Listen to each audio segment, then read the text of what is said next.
All right, guys, we're on to number 2 for the AI. All right, guys, we're on our second AI challenge. This one's going to be a little more difficult.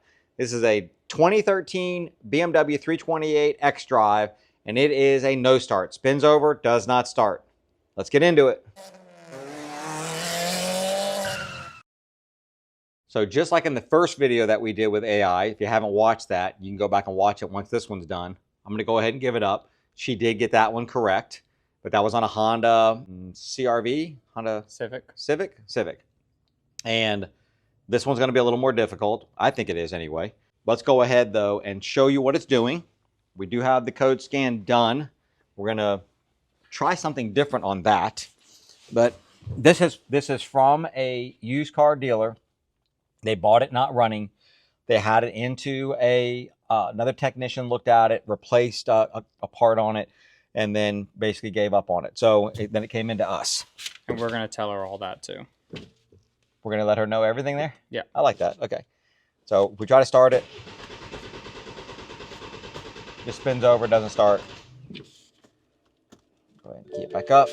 Just so you guys already know, battery's in the trunk. We've got the maintainer on it. It's all set up. It's ready to go for any kind of testing that she deems necessary. Let's go ahead. And the first thing we want to do is look at the code scan. And it's got quite a few codes in it. If we go through here, you can see that's quite a few there, right? A lot of intermittence on this. And well, I'm just going to see, because a lot of technicians, a lot of people will look at this code scan and be overwhelmed by the number of codes in it. Now, I can tell you that we don't need to be concerned with the overwhelming majority of these. There's just really a couple of them that we want to look at. So, but we're going to put this into her. First thing I'm going to do is I am going to put this into her. That's just a weird language. Okay, we're going to put the report and download it or upload it into the AI engine, I guess. When we say her, unfortunately, we haven't uploaded the other video yet, so we don't get the vote. Remember, they were going to vote her in or out. We're going to vote about the voice. But we're already recording this one. Haven't uploaded that one yet. Yeah. Next one, because there'll be more, I'm sure. Okay, this is a good voice. She's crazily upbeat. All right, so first thing I want to do is I want to put in what kind of vehicle it is, or I'm just going to tell her what kind of vehicle it is. We're going to use voice mode. I'm going to go ahead and just ask her, I'm going to give her some information about the vehicle, and then I'm going to just see what she wants, right? If she asks for it or not, asks for the code scan or what. So let's go ahead. I have a 2013 BMW 328 xDrive. The engine spins over and does not start. It was at another technician, and he replaced some parts on it and said it doesn't have any spark. What do you think I should do next? All right, let's break it down a bit. If the engine's turning over but there's no spark and someone's already been poking around, the first thing I'd suggest is to double check what that previous technician did. Sometimes even a good repair can leave a connector loose or a sensor unplugged. If you've got a full code scan of the car, definitely share that, because it can give us some breadcrumbs to follow.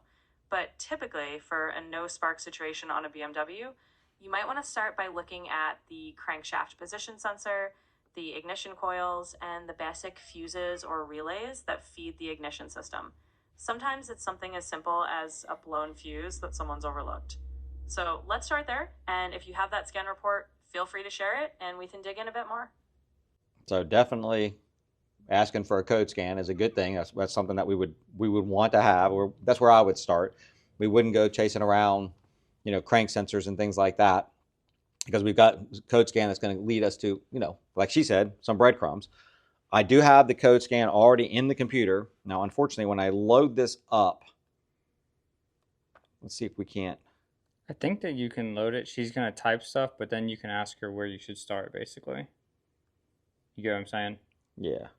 So let me go ahead and try to load this up. Oops. Okay. All right. There is it's loaded there. I know it's going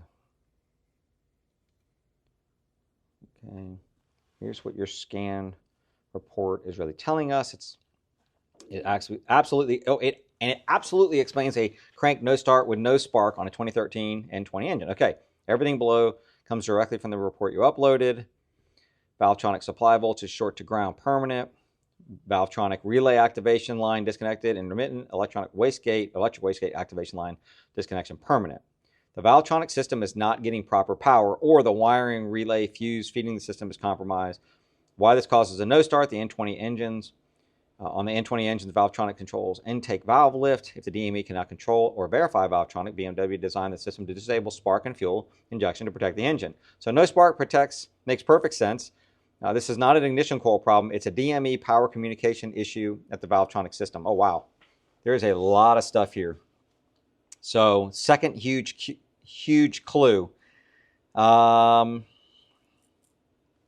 Okay. So your scan shows dozens of these. Yeah, no message. Okay, low voltage, bad grounds. Okay, what should you do next in the correct order? Check battery voltage and IBS wiring. Test a Valvetronic relay, very common BMW failure. Okay, let me just ask her. Instead of having to read it all, let's see if she'll tell me. So you got the report. What do you think I should do next? Absolutely. Based on that detailed scan data, the most logical next steps would be to focus on the Valvetronic system's power supply and the DME's engine computer's ability to communicate. Here's a quick summary of what to do next. 1. Check the Valvetronic relay and power feed. Since the scan shows faults related to the Valvetronic supply voltage and relay activation, it's a prime suspect. Locate the Valvetronic relay in the front power distribution box and ensure it's functioning. If in doubt, replace it. It's a common failure point. 2. Inspect the IBS, intelligent battery sensor, and battery voltage. A known issue is that if the IBS or battery lines have a short or bad connection, it can cause a cascade of communication issues. Unplugging the IBS temporarily and checking for stable voltage might help the DME and modules get proper signals again. 3. Verify DME grounds and connections. Since so many modules are losing messages from the DME, double check the DME's ground connections and power feeds. Any corrosion or looseness there could cause intermittent faults. By following these steps, you'll be tackling the most likely root causes. Let me know if you want more details on any of these checks. Where is the Valvetronic relay located? Sure thing. On your 2013 BMW 328 xDrive with the N20 engine, the Valvetronic relay is typically located in the front power distribution box under the hood. Finding the relay, open the hood and locate the power distribution box. It's usually on the passenger side near the cowl area, close to the windshield. Remove the cover of the fuse relay box. Inside, you'll see a layout of fuses and relays. There's often a diagram on the underside of the cover that shows which relay is for the Valvetronic system. Identify the Valvetronic relay. It's usually a small black or gray relay that specifically powers the Valvetronic motor. If you have the exact layout from a manual or a label, it'll be clearly marked. Next step after locating, once you find it, you can either test it with a multimeter or just replace it outright, since relays are inexpensive and commonly fail. If you need more guidance once you're in there, just let me know. Can you show me a picture of that underside, or that fuse box with the relay in it? I can definitely describe where it is and how it looks, but I don't have an image of that specific fuse box on hand. Usually though, if you check under the hood on the passenger side, near the windshield cowl area, you'll see the power distribution box. Once you pop that open, you'll find a relay marked for Valvetronic or see a relay diagram inside the cover. If you'd like, I can help walk you through what each relay typically looks like and how to identify it, but I just don't have an exact photo to share. Okay, so let me show you what she's talking about. You can see we've already pulled this off because there is information out there that says it's in here.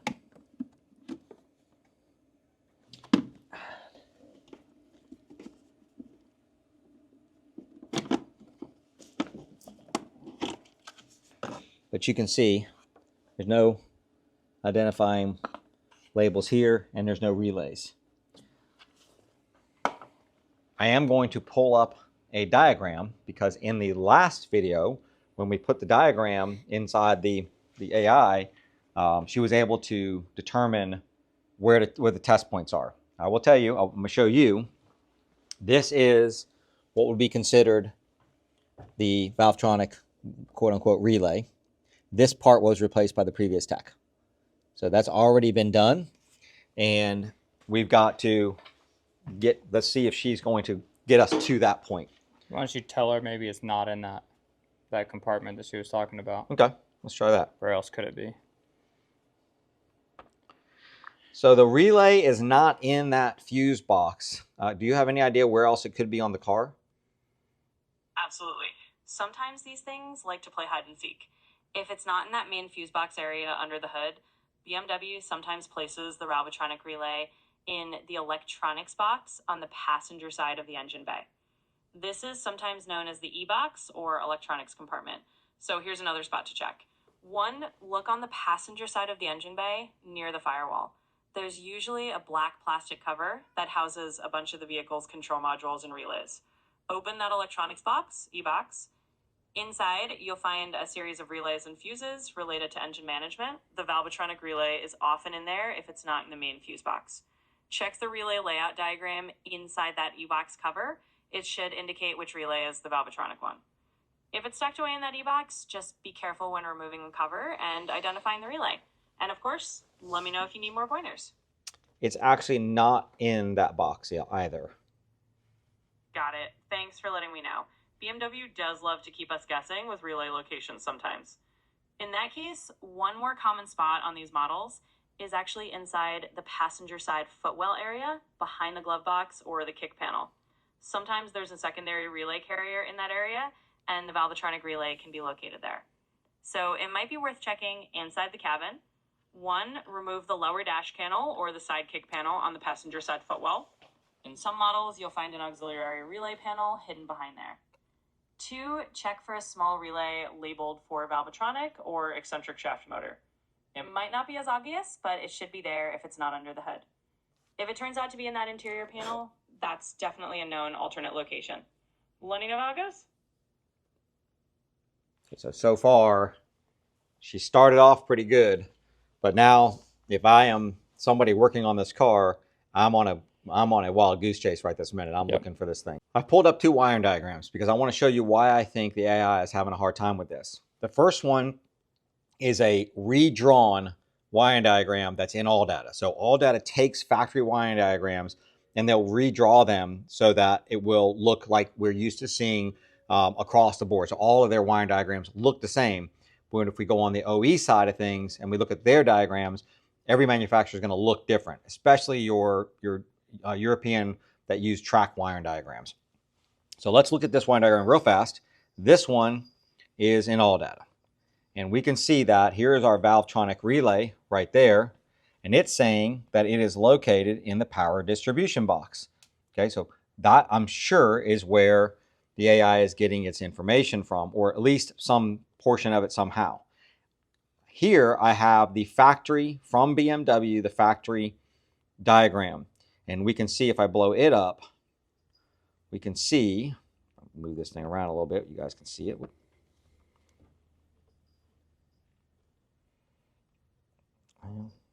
Sometimes this is why these sites sometimes are difficult to maneuver, but we'll get it here. Vista is not easy to zoom in and out and move around on at all. Not for me, it isn't. Not for anybody. Yeah. All right, so this one, you can see that the valvetronic relay is number 3, and that's right there. And if you look where it's located, it's the integrated supply module.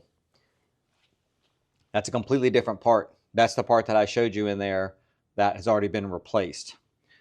If I click on this, I'll show you, and this is another good thing that's really good about using factory wiring diagrams. If I show you that, I can click on it, and it will pull up exactly what that looks like, where it's located, everything about it, the connector breakouts, everything. So it's very, very good when you're using the factory information. It's very quick once you start getting used to using it to be able to get to components. Okay, so what I'm going to do is I'm going to somehow figure out how to take a screenshot of this diagram and, whoops, see if I can't upload it. The reality is this.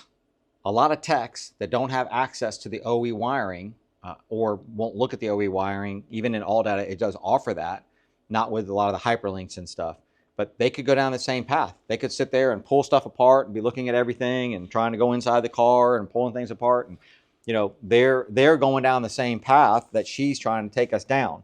But this would be, I would consider this to be, I'm not going to say it's a fail just yet, but I am going to say that there's going to be a lot of time spent looking for that relay, and I don't think she's capable of finding it right now. But I'm going to upload the wiring diagram and see what she does here. So let me talk to her first.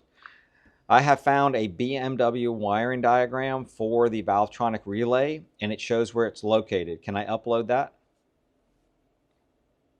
Absolutely. Feel free to upload it. Once I can take a look at the wiring diagram, I'll be able to give you more precise guidance on how to find that relay and check it properly. Just go ahead and share the file whenever you're ready. Okay, so here.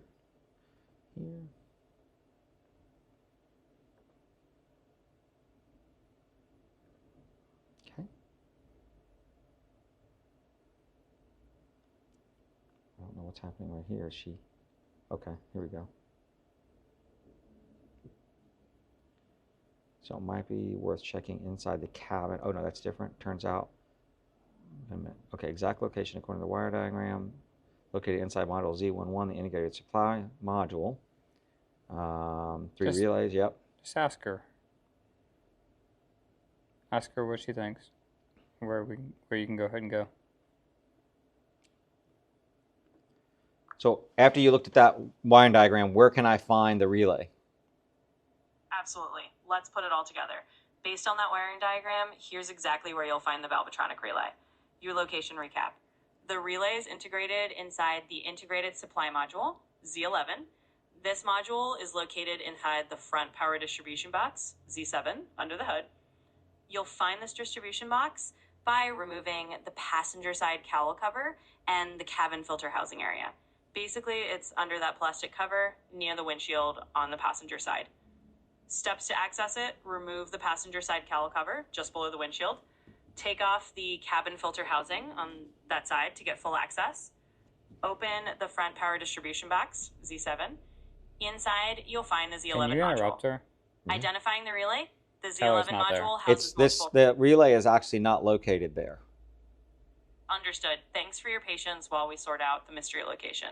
BMW does like to keep things interesting. If the relay truly isn't in the front power distribution box or in the integrated supply module area under the cowl, then we'll go with the next possibility. On some BMW F30 models, if the relay isn't in those usual spots, it can be mounted on a secondary relay panel behind the glove box area. In other words, it's not located there either.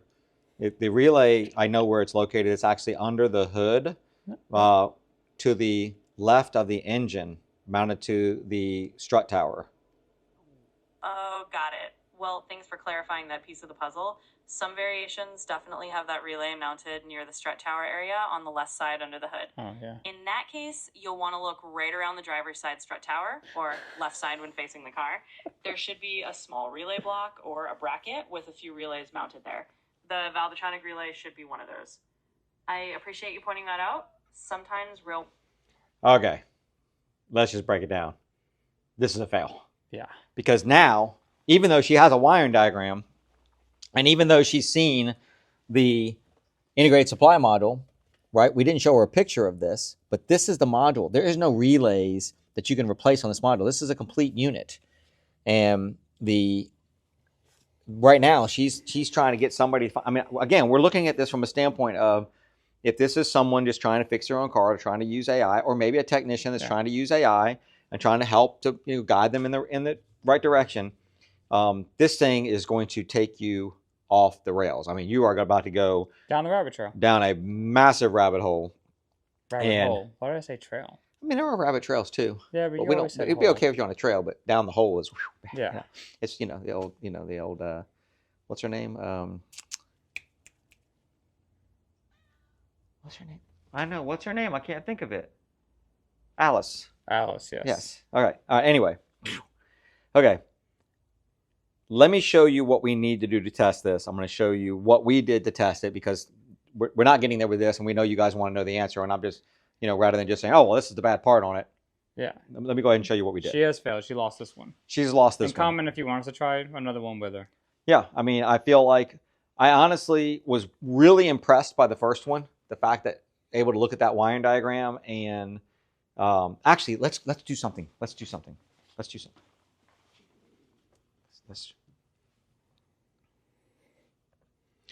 I found the relay. What wire do I need to test, or what wires do I need to test at the relay, and what am I looking for? Great. Now that you've got the relay in sight, let's walk through what to check. Wires to test at the relay. Typically for the valvetronic relay, you'll have a few key wires. One, power supply air, B+. This wire should have battery voltage around 12 volt whenever the ignition is on. It's usually a thicker red or red-white wire. Ground wire, GND, you should have a solid ground connection on another pin. Usually that's a brown or brown-black wire. Did you look at the wiring diagram to prove this out? Absolutely. Let's double check the wiring diagram so we're 100% sure. According to the schematic you shared, we can confirm the key wires at the valvetronic relay. So from the diagram, file K, turn 1, file 0, here are the wires you'll want to test. 1, power, B+. The diagram shows a red RT wire that should deliver 12 volt from the fuse and front power distribution box, Z7. With the ignition on, you should see battery voltage here. 2, ground. There's a brown BR wire that goes to ground. Make sure this wire has continuity to a good chassis ground point. 3, control signal from the DME. The relay is activated by a control wire from the digital motor electronics, the DME. This will typically be a smaller gauge wire that the DME uses to switch the relay on and off. What to look for? Voltage on the power wire. When the ignition is on, you should see about 12 volt on the power supply pin. Good ground connection. The ground wire should show continuity to chassis ground. DME control signal. When the car is trying to start, the DME should send a signal to the relay. If you don't see that signal, it could mean the DME isn't commanding the relay on. So go ahead and test those wires, and you'll know if the relay is getting the power and zip pills it needs. Let me know if you need any more help. She's wigging out a little bit because she's not getting it. And she's a little flustered. Yeah. I think she's a little flustered here. So I'm pulling this relay back up again, and she says, "Oh, there's a signal that comes from the DME. What's the signal? What is the signal? What should it be doing? Right? Can she not determine? I mean, I can determine from looking at the relay what and how it's configured, what the DME is sending to it. So if I pull that up, and just to show you guys, I'm gonna, if I can get this daggone thing to stop going crazy here. Again, here's our relay. This whole thing down here, the whole gray thing goes all the way across both sides. That's our DME. We have power coming in, or I'm sorry, we have power coming in to the relay here, okay? And then we have our power out of our relay once it is activated, coming out down through a fuse and back to our DME. The DME is going to send a ground to the relay to ground it, to go ahead and tell me to send, to let it send power out, right? So it's going to ground this, power is going to come out here. Power is coming into the control side, power is coming into the load side. And it's coming from a fuse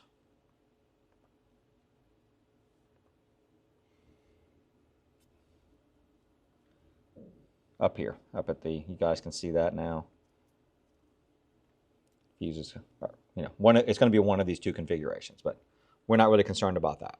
All right, let's go ahead and let's check. So let me show you what we're going to look for here. And I've already done this. I can show you how it's very easy in ISTA Air, in the BMW site, to be able to come in and go, okay, which ones am I looking for?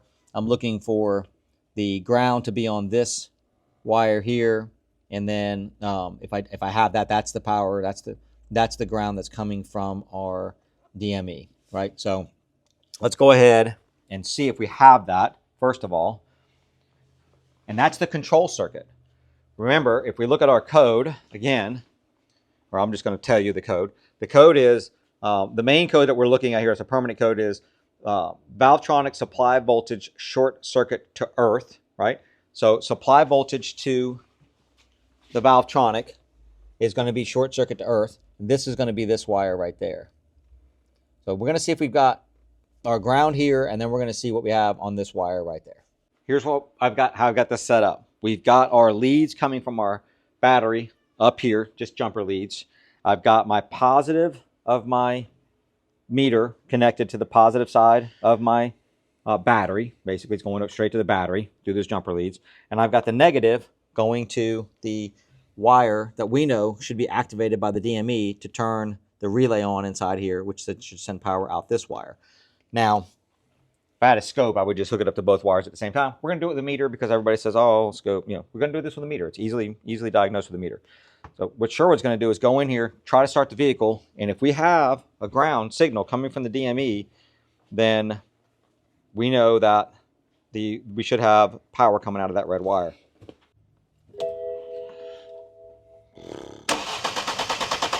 We have nothing. Okay. Without having to take you through the whole process, once we determined that we did not have the activation coming from the DME, I did check all the wiring coming back to the DME. Everything checks out.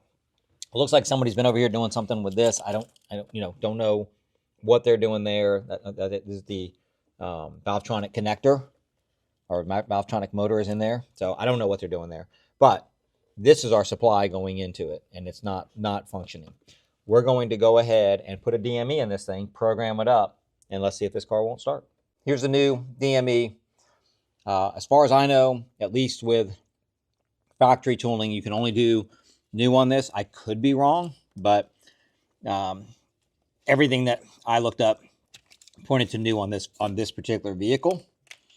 We're going to go ahead.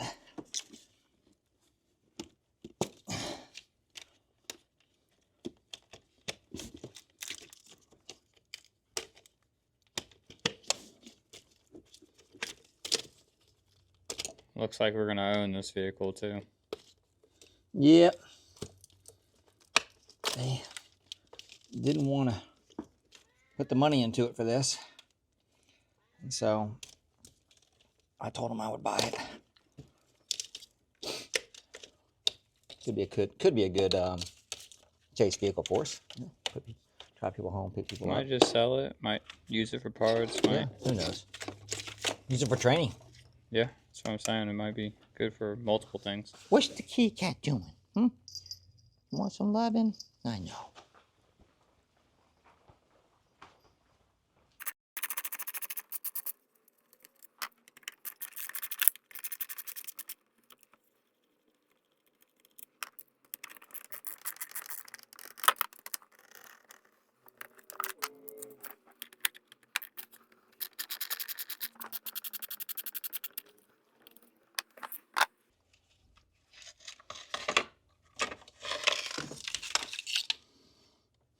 There it is. That's about as straightforward as you're going to get. This isn't the hard part. Yeah. This is easy. Not that the other part's hard. That's not just hard. time consuming. Exactly. Once the new DME is in these things, you have to program it. It will not work until it is programmed. We hooked up the factory scan tool, which is called ISTA, and we went to program that module. Unfortunately, ISTA will only allow you to program the entire vehicle. And in some cases, that's a good thing, but there are cases like this one. If you go to program the whole vehicle, it could take anywhere. I've seen it take 6 hours. I've seen it take 12 hours. People have said that they've had cars that take 24 hours to program. The problem with that is if you're in the middle of programming a module, so it's programming this entire car, it's doing every single module in this car individually.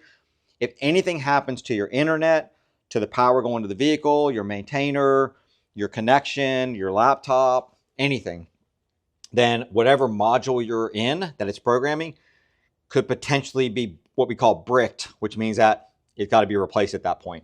So that you're taking a chance anytime you're doing this. There's nothing that anybody can do about it. We have backup on everything just to be safe. But in this case, we ran into something even worse. When ISTA scanned the vehicle, it said, hey, the instrument cluster in this car is not the correct one for the car. It's working fine, but it's not the correct one for the car. We will not program this car until the instrument cluster is replaced. That sucks because that means that I can't program that module to even get the car running. Luckily, we have a solution, but let's find out if AI will know what the solution is. So let me just ask her what she thinks about this.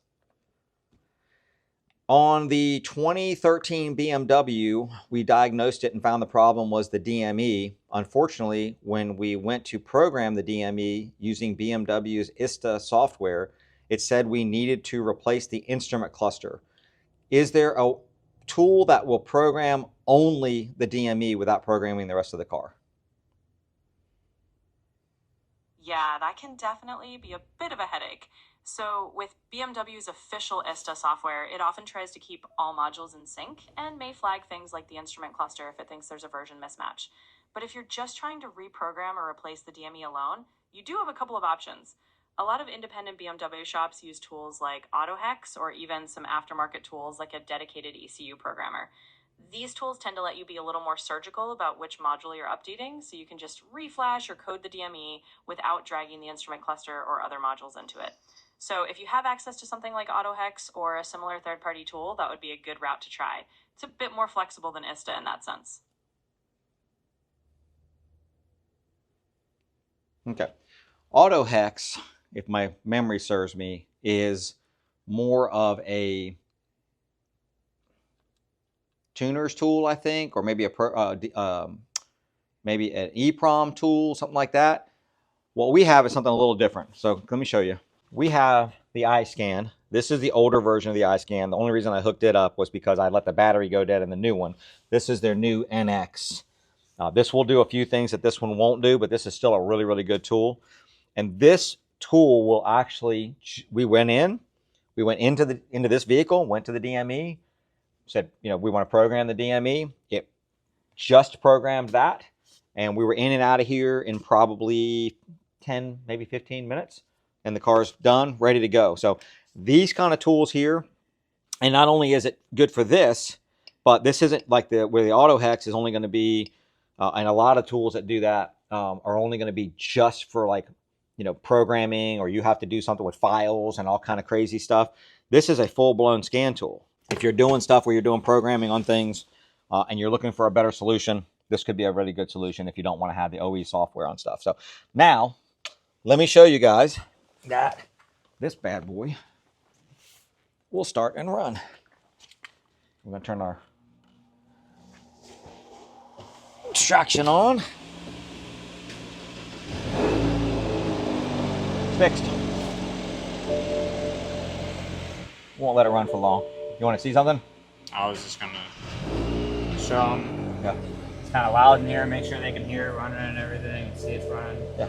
So.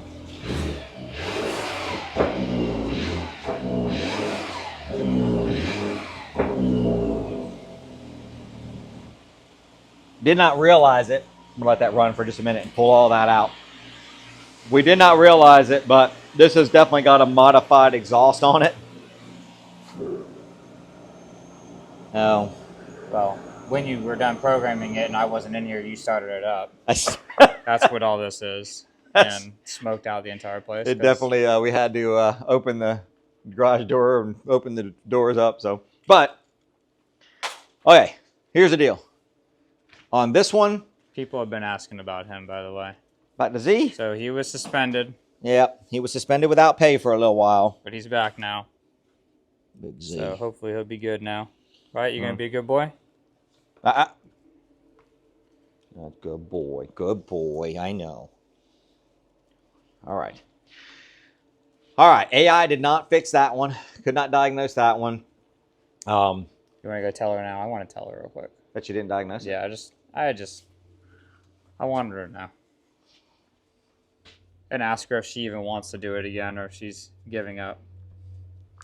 So you were not able to help us diagnose the BMW that did not start. Would you like us to give you another try on another vehicle in the future? Absolutely, anytime. I'd be happy to jump back in and help with any future car conundrums you have.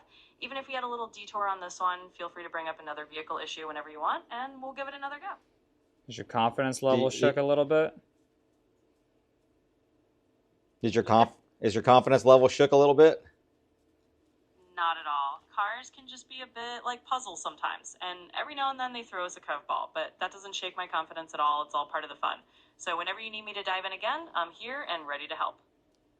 I don't think that the person that was working on it would have said that was fun. Going on a wild goose chase there. Fair point. I totally get that from your side it might have felt more like a wild goose chase than a fun puzzle. But hey, I'm always here to make it as smooth as possible next time. And if we need to go on fewer goose chases in the future, I'm all for that. You're scared of AI. You're first on their list. Yeah. So, well, you know, I grew up in the Terminator era, right? So clearly these AI people have not watched Terminator. So, yeah. All right. That's it, guys. I hope you like this. If you did, you know what to do. Hit that thumbs up. Hit that subscribe button, bell notification. Leave a comment down below. Let me know what you think about. Do you want us to do more of these? Yeah, do you want us to do another one of these? Leave a comment down there. We'll keep giving her a chance there. So it's fun. yeah. Appreciate you watching. We'll see you in the next one.